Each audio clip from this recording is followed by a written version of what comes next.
हे पावन आत्मा तू आ, हे पावन आत्मा तू आ, हे पावन आत्मा तू आ, हे पावन आत्मा तू आ। मुझे वरदान देने, जीवन देने, हे पावन आत्मा तू आ, हे पावन आत्मा तू आ, हे पावन आत्मा तू आ, हे पावन आत्मा तू आ, हे पावन आत्मा तू आ। ख्रिस्तीय विश्वास में प्रिय भाइयों तथा बहनों, परिवार में जब हम लोग रहते हैं और प्रेम का अनुभव जब हम करते हैं, तो हम प्रभु की कृपाओं को अपने जीवन में आमंत्रित करते हैं। जब परिवार बैठकर, मिलकर, एक होकर प्रभु के वचन को पढ़ता है और प्रभु के वचन को अपने जीवन में अपनाता है और प्रभु के वचन के अनुसार अपने जीवन में चलता है, तो वह स्वर्ग बन जाता है। और आज हम यही प्रार्थना करना चाहते हैं कि हमारे परिवार प्रेम से भर जाए और स्वर्ग का अनुभव हमें कराएं। परिवार में जितने भी सदस्य हैं, ये सभी का कर्तव्य है कि वे एक दूसरे को प्रेम करें, एक दूसरे को क्षमा करें और एक दूसरे को सहन करते हुए अपने जीवन में आगे बढ़े। परिवार बहुत ही एक सुंदर जगह है जहां हम एक दूसरे को समझ सकते हैं, एक दूसरे को अपने जीवन में अपना सकते हैं और एक दूसरे को समझते हुए हम प्रभु के गुणों को अपने जीवन में अपना सकते हैं। इसलिए परिवार को हम महत्व दें। जब आज हम लोग देखते हैं कि परिवार टूट जाते हैं, माता पिता अलग हो जाते हैं और बच्चे अलग हो जाते हैं, और बहुत से ऐसे बच्चे हैं जो अपने माता पिता का आदर नहीं करते हैं, जो अपने माता पिता को छोड़ देते हैं या फिर किसी अनाथालय में छोड़ देते हैं, या फिर उन्हें अपने ही शक्ति पर छोड़ देते हैं जब वो कुछ भी नहीं कर सकते हैं और उनको अकेला छोड़ देते हैं। तो आज हम देखते हैं कि परिवार टूट रहे हैं और परिवारों का टूटना जो है वह समाज का टूटना है। इसलिए जब तक परिवार जुड़े रहेंगे, जब तक परिवार एक रहेंगे, तब तक समाज भी एक रहेगा और हम प्रभु के गुणों को अपने जीवन में अपना सकते हैं। नहीं तो हम लोग भटक जाएंगे और प्रभु से दूर हो जाएंगे, एक दूसरे से दूर हो जाएंगे। और आज यही हमें समझना है कि एक परिवार की क्या क्या क्या महत्वता है, कितना महत्वपूर्ण है परिवार मेरे लिए। और जब मैं परिवार में रहता हूँ, जब मैं परिवार के सदस्यों के साथ बातचीत करता हूँ और जब मैं परिवार के सदस्यों के प्रति अपने प्रेम को प्रकट करता हूँ और उनकी गलतियों को माफ करता हूँ और जब मैं उन्हें प्रभु के चरणों में समर्पित करता हूँ, तो वास्तव में मैं अपने ही परिवार को स्वर्ग बना रहा हूँ। और यही हमें करना है। हमारा परिवार कैसे स्वर्ग बन सकता है, यही विचार करना है। और आज हम विशेष बात करें कि कैसे एक परिवार एक दूसरे को क्षमा करते हुए आगे बढ़ सकता है। हर सदस्य जो है दूसरों को बेहतर समझे, हर सदस्य जो है परिवार का एक दूसरे को क्षमा करते हुए अपने जीवन में आगे बढ़े। संत पापा हमें कहते हैं, संत पापा फ्रांसिस, एक दूसरे को क्षमा करे और प्रभु की ओर एक साथ यात्रा करें। एक साथ मिलकर हम स्वर्गराज की ओर यात्रा करें। एक साथ मिलकर हम प्रभु की ओर यात्रा करें। एक साथ मिलकर हम लोग प्रभु के साथ जुड़े और परिवारों में क्षमा सामर्थ्यशाली है। जितना हम एक दूसरे को क्षमा करते हैं, जितना हम एक दूसरे के नजदीक आते हैं, हमारी शक्ति बढ़ जाती है, हमारा सामर्थ्य बढ़ जाता है। हम उतना ही प्रभु की कृपाओं का अपने जीवन में अनुभव करते हैं। और क्षमा के भाव परिवार में प्रार्थना और प्रेम की यात्रा है। प्रार्थना और प्रेम की यात्रा है, तीर्थ यात्रा है। और जब जब हम एक दूसरे को क्षमा करते हैं, प्यार करते हैं, हम अपने सफर में आगे बढ़ रहे हैं। और जो सफर हमें स्वर्गराज की ओर ले जाता है, उसमें हम लोग आगे बढ़ते हैं। और क्षमा, प्रेम, प्रार्थना, इनको अलग नहीं किया जा सकता। हम इनको अलग नहीं कर सकते हैं। ये सब एक ही हैं, एक ही पहलू के, एक ही सिक्के के पहलू हैं। क्षमा, प्रेम और प्रार्थना। प्रार्थना को अपने जीवन में अपनाएं, क्षमा को अपने जीवन में अपनाएं, प्रेम को अपने जीवन में अपनाएं, और तब हम खुश रहेंगे, तब हम आनंदित रहेंगे। तो एक दूसरे के प्रति अपने हृदयों को खोलना कितना सुंदर है और कितना अर्थपूर्ण है। हम में से कई लोग हैं जो अपने हृदय की बात दूसरों को नहीं बताते हैं। हम में से कई लोग हैं जो अपने अंदर ही अंदर दुख सहते रहते हैं। हम में से कई लोग हैं जो अपने भाई बहनों के साथ अपने दुख को नहीं बांटते हैं। लेकिन आप दुख बांटना शुरू कीजिए अपने भाई बहनों के साथ, अपने माता पिताओं के साथ दुख बांटना शुरू कीजिए। देखिए आपका जीवन कितना सुंदर बन जाता है, आपका जीवन कितना अर्थपूर्ण बन जाता है।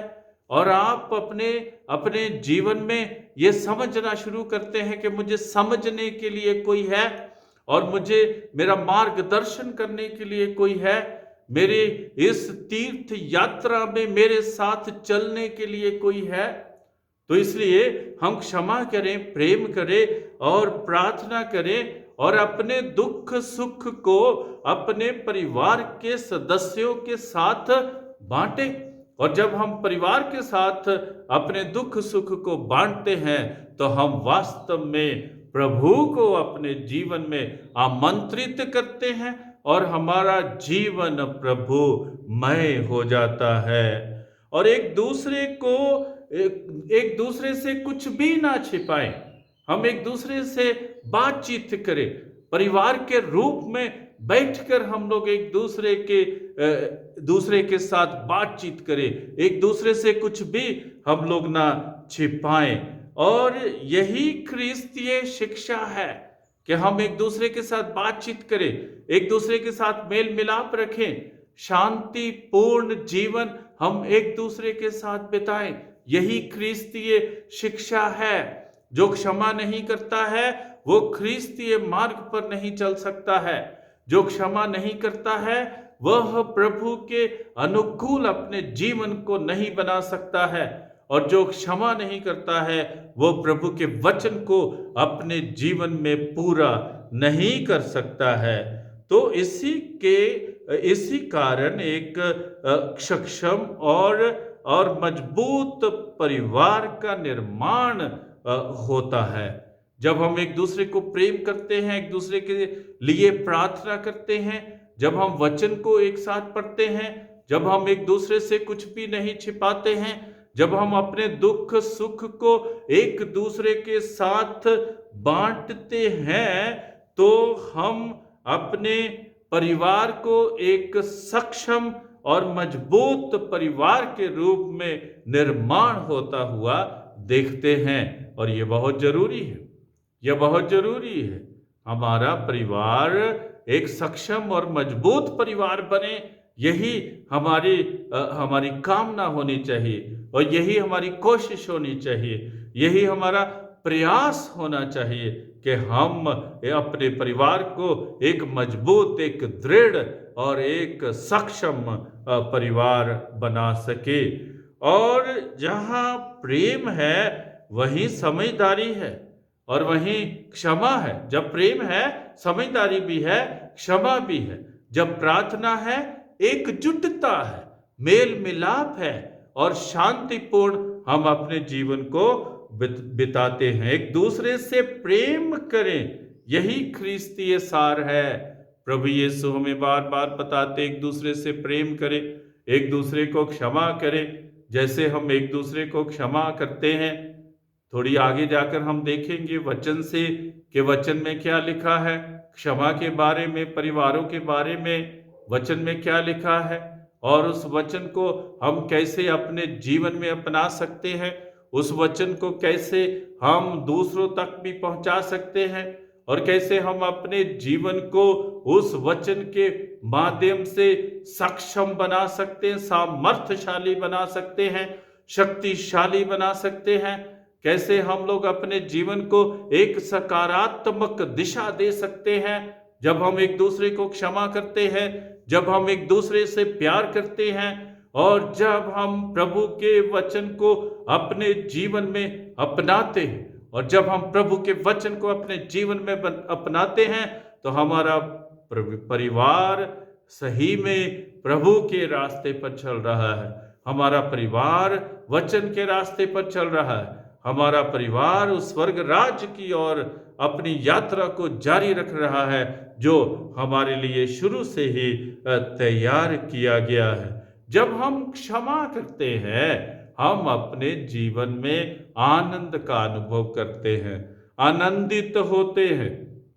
जब हम क्षमा करते हैं तब हम प्रभु के प्रेम से भर जाते हैं, खुशी से भर जाते हैं, आनंदित हो जाते हैं और प्रभु के आनंद से हम भर जाते हैं। क्षमा प्रेम का तत्व है जिससे गलतियों को समझा जा सकता है और सुधारा जा सकता है।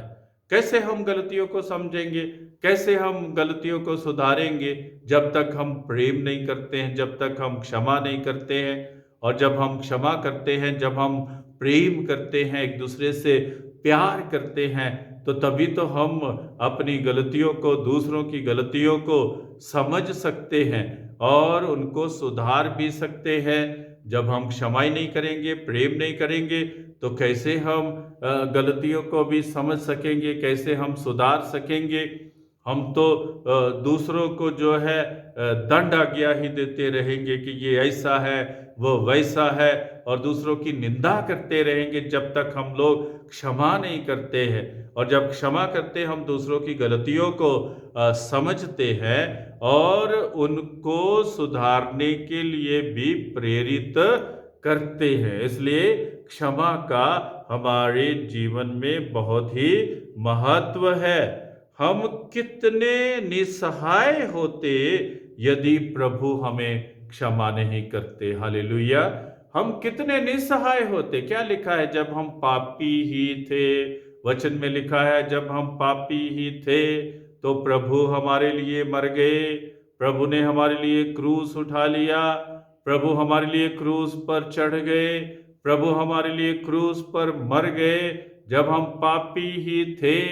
और जब प्रभु हमें क्षमा करते हैं, जब प्रभु हमारे पापों को देखते हैं और जब हम उन्हें कबूल करते हैं, मानते हैं और प्रभु हमें क्षमा करते, तो हमें क्यों नहीं एक दूसरे को क्षमा करना चाहिए। याद रखिए, स्मरण कीजिए, हम लोग दिन प्रतिदिन इस प्रार्थना को दोहराते हैं, हे पिता हमारे की प्रार्थना को, और हम कहते हैं कि हमें क्षमा कर जैसे हम दूसरों को क्षमा करते हैं। क्या हम सही रूप में दूसरों को क्षमा करते हैं? क्या हम सही रूप में अपने पिता को क्षमा करते हैं? सही रूप में अपनी माँ को क्षमा करते हैं? अपने भाई बहनों को क्षमा करते हैं? अपने मित्रों को क्षमा करते हैं? अपने सगे संबंधियों को क्षमा करते हैं, अपने रिश्तेदारों को क्षमा करते हैं। और जब तक हम लोग क्षमा नहीं कर पाते हैं तो इस प्रार्थना का भी हमारे जीवन में कोई महत्व नहीं है। बहुत से लोग इस प्रार्थना को अधूरा ही रहने देते हैं। क्यों? क्योंकि उनसे कहा नहीं जाता है कि जैसे हम दूसरों को क्षमा करते हैं, क्योंकि वे दूसरों को क्षमा नहीं करते हैं। यह प्रार्थना तभी संपन्न होगी, तभी संपूर्ण होगी जब हम दूसरों को क्षमा करते हैं और विशेषकर अपने परिवार के हर एक सदस्य को क्षमा करते हैं। बहुत से लोग मन मिटाव रखते हैं अपने हृदय में, अपने दिल में। मैंने देखा है कई परिवारों में आपसी बातचीत नहीं होती है, भाई बहनों के बीच में आपकी आपसी बातचीत नहीं होती है, माता पिता और बच्चों के बीच में आपसी बातचीत नहीं होती है, और रिश्तेदारों में आपसी बातचीत नहीं होती है, बातें बड़ी नहीं होती। छोटी छोटी बातों के कारण हम एक दूसरे के साथ बातचीत नहीं करते हैं, हम एक दूसरे को क्षमा नहीं कर पाते हैं। हमारे जीवन में कोई बहुत बड़ी बातें नहीं होती है, लेकिन छोटी छोटी बातों को हम अपने हृदय में रखते हैं, जो नकारात्मक बातें हैं। और उन नकारात्मक बातों के कारण हम एक दूसरे को क्षमा नहीं कर पाते हैं। इसलिए अपने जीवन में हम सकारात्मक बातें करें और पैदा करें, और हम अपनी दृष्टि को, अपनी दिशा को सकारात्मक रखें, ताकि हम सही रास्ते पर चले, ताकि जो तीर्थ यात्रा हम इस संसार में कर रहे हैं वह अच्छे तरीके से और प्रभु की कृपा से संपन्न हो जाए। इसलिए हमें एक दूसरे को क्षमा करना है, जैसे प्रभु ने हमें क्षमा किया है। जैसे मैंने कहा कि वचन में लिखा है कि जब हम पापी ही थे, प्रभु यीशु हमारे लिए मर गए, हमें बचाने के लिए मर गए। प्रभु यीशु हमें मुक्ति देने के लिए मर गए, और प्रभु यीशु हमें अपनाने के लिए मर गए। प्रभु यीशु हमें अपनी कृपा से भरने के लिए मर गए। प्रभु यीशु हमें आशीष देने के लिए मर गए। और जब हम एक दूसरे को समझते हैं, मानते हैं, प्यार करते हैं, सहायक बनते हैं, हम परिवारों में से एक दूसरे को क्षमा करते हैं। हम अपने परिवारों में एक दूसरे को क्षमा करते हैं। समझने की जरूरत है, मानने की जरूरत है, प्यार करने की जरूरत है, प्रेम करने की जरूरत है, तब हम एक दूसरे को क्षमा कर सकते हैं। हमें दिन प्रतिदिन अपने आप को याद दिलाना है, ये मेरे पिताजी हैं, ये मेरी माँ है, ये मेरे भाई हैं, ये मेरी बहनें हैं, ये मेरा पति है, ये मेरी पत्नी है, ये मेरे बच्चे हैं, ये मेरे रिश्तेदार हैं। मुझे इनके साथ मेल मिलाप से रहना है। यदि एक सही रूप में, सत्य रूप में ख्रिस्तीय है, तो वह एक दूसरों को क्षमा करने की ताकत रखता है, वह दूसरों को क्षमा करने की शक्ति रखता है, वह दूसरों को क्षमा करने की इच्छा शक्ति रखता है, और इच्छा शक्ति की हमें जरूरत है। और क्षमा का परिवार में बहुत महत्व है। हम इस गुण को परिवार से अलग नहीं कर सकते हैं, क्योंकि दिन प्रतिदिन कई प्रकार की बातें परिवारों में होती रहती हैं, और हम इस गुण को अपने परिवारों से दूर नहीं कर सकते। जब तक हम क्षमा नहीं करते हैं, हम पूर्ण रूप से ख्रिस्तीय भी नहीं कहला सकते हैं। जब तक हम क्षमा नहीं करते हैं, हम प्रभु के वचन को भी अपने जीवन में नहीं अपना सकते हैं। जब तक हम क्षमा नहीं करते हैं, तब तक हम एक अच्छा उदाहरण दूसरों के लिए अपने जीवन में नहीं दे सकते हैं। जब तक हम क्षमा नहीं करते हैं, हम अपने जीवन को सही दिशा नहीं दे सकते हैं। जब क्षमा नहीं करते हैं तो हमारे जीवन बीमारियों से भर जाते हैं। जब हम क्षमा नहीं करते हैं, हमारे जीवन में कई प्रकार के बंधन आ जाते हैं। जब हम क्षमा नहीं करते हैं तो हम प्रभु से दूर हो जाते हैं, एक दूसरे से दूर हो जाते हैं। इसलिए हम अपने जीवन में क्षमा के भाव को अपनाएं और अपने जीवन को प्रभु के चरणों में समर्पित करें। क्षमा के द्वारा हम क्रोध पर विजय प्राप्त करते हैं। बहुत से लोग कहते हैं हम बहुत क्रोधित हो जाते हैं, बहुत से लोग कहते हैं हमें बहुत गुस्सा आता है। मुझे पता नहीं मुझे क्यों गुस्सा आता है, मुझे पता नहीं क्यों गुस्सा आता है। क्योंकि जब हम क्षमा नहीं करेंगे हम अपने जीवन में चिड़चिड़े बन जाते हैं और जिसके कारण हमारे जीवन में क्रोध पैदा होता है। हम किसी को पसंद नहीं करते हैं, हम किसी की आदतों को पसंद नहीं करते हैं तो हम क्रोधित हो जाते हैं। और दूसरा है कि हम चाहते हैं कि दुनिया मेरे अनुसार चले और जैसे मैं चाहता हूं वैसे ये संसार चले, और जब ऐसा नहीं होता है तो तब भी हम क्रोधित हो जाते हैं। जब हमारी इच्छाएं पूरी नहीं होती है हम क्रोधित हो जाते हैं, साथ ही साथ हम निराश हो जाते हैं, हताश हो जाते हैं, और जिसके कारण क्रोध पैदा होता है, गुस्सा पैदा होता है। लेकिन जब हम क्षमा करते हैं हम क्रोध पर विजय प्राप्त करते हैं, और जब क्रोध पर विजय प्राप्त करते हैं तो मन की शांति प्राप्त होती है, जीवन सुहाना बन जाता है, जीवन हसीन बन जाता है, जीवन प्रभु की कृपा के अनुसार बन जाता है। हालेलुया। एक दूसरे के प्रति सौहार्दपूर्ण व्यवहार करते हैं जब हम एक दूसरे को क्षमा करते हैं। इसके द्वारा परिवार के टूटने के आसार नामात्र हो जाते हैं। जब हम क्षमा करते हैं परिवार के टूटने के आसार नामात्र हो जाते हैं और परिवार में शांति का माहौल पैदा होता है। एक दूसरे के प्रति प्यार एवं सम्मान के भाव उत्पन्न होते हैं जब हम एक दूसरे को क्षमा करते हैं, और परिवार धरती पर ही स्वर्ग बन जाता है। यही तो सब चाहते हैं, यही तो सब चाहते हैं। जरूरी नहीं कि हम देखते रहें कि जब कब हम मरे और फिर हम लोग स्वर्ग जाएंगे। स्वर्ग की शुरुआत यहीं पर है और परिवार में है। हमारा परिवार एक स्वर्ग का प्रतीक होना चाहिए। हमारा परिवार स्वर्ग जैसा होना चाहिए, जहां सबका सम्मान है, जहां सबको हम प्यार करते हैं और जहां एक दूसरे को हम क्षमा करते हुए जीवन बिताते हैं। और क्षमा के कारण नाराजगी भी दूर हो जाती है, एक दूसरे के प्रति जो नाराजगी होती वह भी दूर हो जाती है और परिवार में सकारात्मक भाव पैदा होते हैं। कितना अच्छा होगा कि हम एक दूसरे को क्षमा करें, कितना अच्छा होगा हम अपने माता पिता से प्यार करें, प्रेम करें, कितना अच्छा होगा हम अपने भाई बहनों से प्यार करें, प्रेम करें। एक परिवार के रूप में हम प्रभु के चरणों में आ जाएं।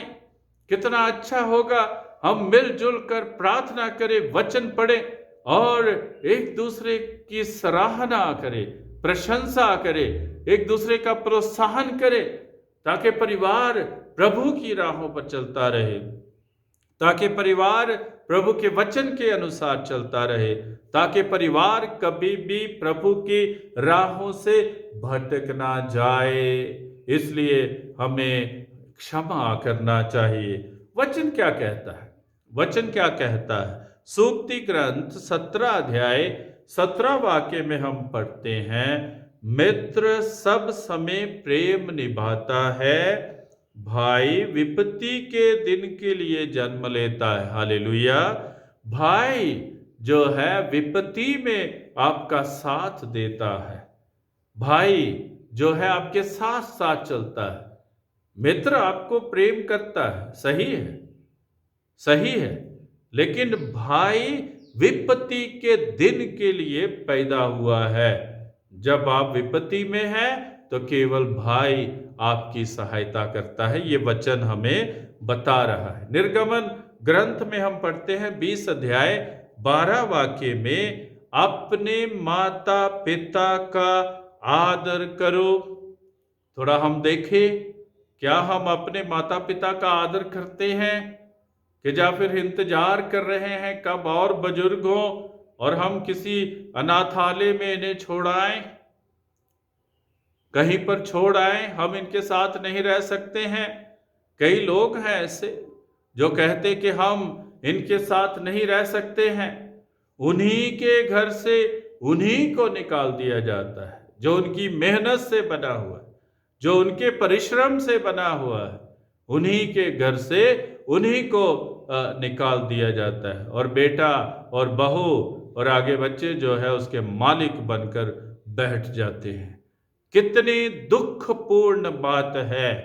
और वचन हमें बता रहा है, अपने माता पिता का आदर करो जिससे तुम बहुत दिनों तक उस भूमि पर जीते रहो जिसे तुम्हारा प्रभु ईश्वर तुम्हें प्रदान करेगा। हालेलुया।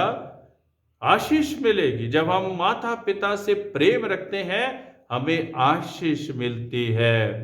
जब हम माता पिता से प्रेम रखते हैं, जब हम माता पिता का आदर करते हैं, सम्मान करते हैं, लंबी आयु मिलती है। प्रभु की आशीषें हमें प्राप्त होती हैं। समझने की बात है। माता पिता का आदर करें, माता पिता का सम्मान करें।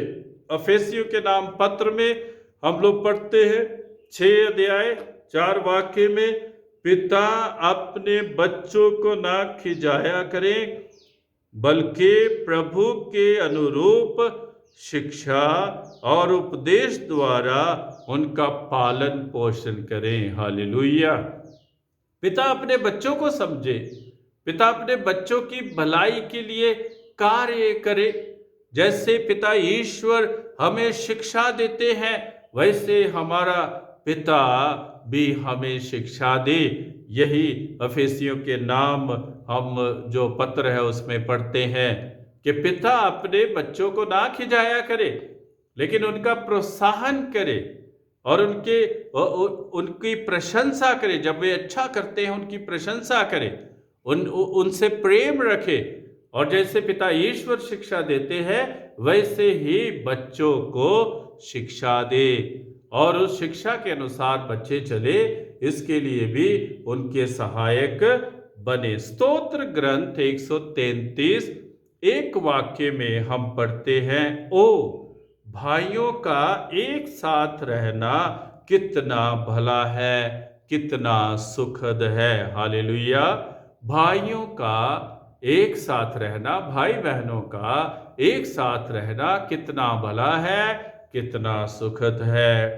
जब हम छोटे थे और तब हमें यही सिखाया जाता था कि लकड़ियों को लिया जाता था, एक लकड़ी को तोड़ दिया जाता था और 10-15 लकड़ियों को एक साथ बांध देते थे और फिर उनको तोड़ना बहुत कठिन होता था, मुश्किल होता था। और हमें यही जो है शिक्षा दी जाती थी कि एकता में बल है, एकता में बल है। और एकता कब आएगी? जब हम क्षमा करेंगे, जब हम प्यार करेंगे, जब हम एक दूसरे को समझेंगे, तभी एकता का आगमन हमारे परिवार में हो सकता है। हालेलुया। तो हम एक साथ रहे, ये कितना सुखद है, कितना अच्छा है, कितना सुंदर है और कितना शक्तिशाली है। जब हम एक दूसरे को प्रेम करते हैं, जब हम एक दूसरे से प्यार करते हैं, एक दूसरे को क्षमा करते हैं और एक दूसरे की गलतियों को समझते हुए उनको सुधारने के लिए प्रेरित करते हैं। संत यूहन्ना के पहले पत्र में हम पढ़ते हैं 4 अध्याय 20 वाक्य में, यदि कोई यह कहता है कि मैं ईश्वर को प्यार करता हूं और वह अपने भाई से बैर करता है तो वह झूठा है। हालेलुया। लिखा है आगे कि यदि जिसे हम देखते हैं उसे ही प्यार नहीं कर पाते हैं तो हम उसे कैसे प्यार कर पाएंगे जिसे हम देखते ही नहीं है। ईश्वर को हमने देखा ही नहीं है। और लेकिन भाई को तो हम देखते हैं, अपनी बहन को हम देखते हैं, माता पिता को देखते हैं, हम बच्चों को देखते हैं, अपने परिवार को दिन प्रतिदिन हम देखते हैं। और यदि उनको ही हम क्षमा नहीं कर पाते हैं, उनके साथ प्यार नहीं कर पाते हैं, तो हम कैसे प्रभु के साथ प्यार करेंगे जिससे हमने देखा भी नहीं है। इसलिए हम एक दूसरे से प्रेम रखें जैसे प्रभु ने हमें प्रेम किया है। और हम अपने भाई बहनों के साथ प्रेम रखें और उन्हें क्षमा करते हुए अपने जीवन में आगे बढ़ जाए। सूक्ति ग्रंथ 17 अध्याय और 6 वाक्य में हम पढ़ते हैं, नाती पोते बूढ़ों के मुकुट है और पिता पुत्रों की शोभा है। हालेलुया। नाते पोते बूढ़ों के मुकुट हैं और पिता पुत्रों की शोभा है। पिता के बिना पुत्र क्या है? कुछ भी नहीं है। पिता के बिना पुत्र कुछ भी नहीं है। हम लोग देखते हैं कारों पर लिखा होता है dads gift, mummies blessings and dads gift, mummies blessing. और बहुत से बच्चे जो है अपने माता पिता के पैसे को उड़ा देते हैं, और बहुत से बच्चे जो है अपने माता पिता के पैसे पर जो है मजा करते हैं, और बहुत से बच्चे जो है अपने माता पिता के सिर पर ही उछलते हैं। क्यों? क्योंकि माता पिता ने जो मेहनत की है, परिश्रम किया है, उसको आज बच्चे जो है उसका प्रयोग कर रहे हैं, उसका जो है उपयोग कर रहे हैं। और जो पिता है वो पुत्र का क्या है? पुत्र की शोभा बढ़ाता है। और पुत्र को भी पिता की शोभा बढ़ानी चाहिए। जब पिता की आवश्यकता है, पिता को जरूरत है, तो पुत्र को पिता की सहायता करनी चाहिए, क्योंकि पुत्र वही अपने पिता को लौटा रहा है जो पिता शुरू से उसके लिए करता रहा है, कुछ खास नहीं कर रहा है। हम जब अपने माता पिता का सम्मान करते हैं, हम जब अपने माता पिता की इज्जत करते हैं, हम जब अपने माता पिता को संभालते हैं, हम जब अपने माता पिता को प्यार करते हैं, तो हम केवल वही लौटाते हैं जो हमें मिला है, जो हमारे माता पिता से मिला है, उसी को हम लोग लौटाते हैं। इसे भूलना नहीं है। सूक्ति ग्रंथ 10 अध्याय 1 वाक्य में हम पढ़ते हैं, बुद्धिमान पुत्र अपने पिता को आनंद देता है। बुद्धिमान पुत्र अपने पिता को आनंद देता है, किंतु मूर्ख पुत्र से माता को दुख होता है। हालेलुया। जो बुद्धिमान बच्चा है, बुद्धिमान बेटा है, बेटी है, वह अपने माता पिता के सिर को ऊंचा करते हैं और उनके आदर को बढ़ाते हैं, उनके सम्मान को बढ़ाते हैं। लेकिन जो मूर्ख पुत्र और पुत्री है, वो अपने माता पिता के लिए दुख का कारण बनते हैं। हम सोचे, क्या हम अपने माता पिता के लिए दुख का कारण है या फिर आशीषों का कारण? हम विचार करें, क्या हम अपने माता पिता के लिए दर्द का कारण है, पीड़ा का कारण है, कि या फिर हम प्रेम का कारण है? क्या है हम? क्या हम अपने माता पिता का आदर करते हैं? वचन हमें बार बार बताता है अपने माता पिता का आदर करें, अपने माता पिता का सम्मान करें। वचन हमें बार बार ये बताता है और इसको हम अपने जीवन में अपनाएं। माता पिता का आदर करें, माता पिता को ऐसे ही छोड़ ना दे हम लोग, जिन्होंने हमें हमारा पालन पोषण किया, जिन्होंने हमें पैदा किया, जिन्होंने हमें बड़ा किया, हमें शिक्षा दी और हमें नौकरी के, व्यवसाय के योग्य बनाया, उन्हीं को हम छोड़ देते हैं। और जिन्होंने हमें इतना प्यार किया, इतनी कुर्बानी की, त्याग किया हमारे लिए, उन्हीं को हम छोड़ देते हैं। वचन बार बार हमें बताता है कि अपने माता पिता का आदर करें, माता पिता को ना छोड़े, माता पिता के साथ रहें और उनका आदर करें, उनका सम्मान करें और उनका मुकुट बने, उनकी इज्जत बने, उनका सम्मान बने। कलोसियों के नाम पत्र 3 अध्याय और 13 वाक्य में हम पढ़ते हैं, आप एक दूसरे को सहन करें। आप एक दूसरे को सहन करें, और यदि किसी को किसी से कोई शिकायत हो तो एक दूसरे को क्षमा करे। प्रभु ने आप लोगों को क्षमा कर दिया है, आप लोग भी ऐसा ही करें। हालेलुया। सहन करें, क्षमा करें, प्रेम करें। प्रभु ने आपको क्षमा किया है, इसलिए आप भी एक दूसरे को क्षमा करें। संत मत्ती के सुसमाचार और अध्याय 5 और 9 वाक्य में हम पढ़ते हैं, धन्य है वे जो मेल कराते हैं, वे ईश्वर के पुत्र पुत्रियां कहलाएंगे। हालेलुया। जो मेल कराते हैं वह ईश्वर के पुत्र पुत्रियां कहलाएंगे। और गलातियों के नाम पत्र 6 अध्याय 2 वाक्य में हम पढ़ते हैं, भारी बोझ ढोने में एक दूसरे की सहायता करे और इस प्रकार मसीह की विधि पूरी करे। तो भारी बोझ ढोने में एक दूसरे की सहायता करे, कहने का भाव कि एक दूसरे के सहायक बने, एक दूसरे को अकेला नहीं छोड़े, एक दूसरे की जरूरतों को समझे, एक दूसरे की आवश्यकताओं को समझे और प्रभु की कृपा के अनुसार अपना जीवन बनाए, क्षमा करते हुए, प्यार करते हुए और मन मिटाव को मिटाते हुए, दुष्टता को मिटाते हुए हम एक दूसरे से प्रेम करना सीखे। और जब परिवार प्रेममय हो जाता है, प्रभुमय हो जाता है, तो समाज अपने आप प्रभुमय हो जाता है, प्रेममय हो जाता है। अफेसियों के नाम पत्र 4 अध्याय 2 और 3 वाक्य में हम पढ़ते हैं, आप पूर्ण रूप से विनम्र, सौम्य तथा सहनशील बने, प्रेम से एक दूसरे को सहन करे और शांति के सूत्र में बंध कर उस एकता को बनाए रखने का प्रयत्न करते रहें जिसे पवित्र आत्मा प्रदान करता है। हालेलुया। तो हम एक दूसरे को सहन करें, हम विनम्र बने, सौम्य बने, सहनशील बने, एक दूसरे को सहन करते हुए हम शांति के सूत्र में बन जाए और उस एकता का अनुभव करें जो पवित्र आत्मा हमें प्रदान करता है।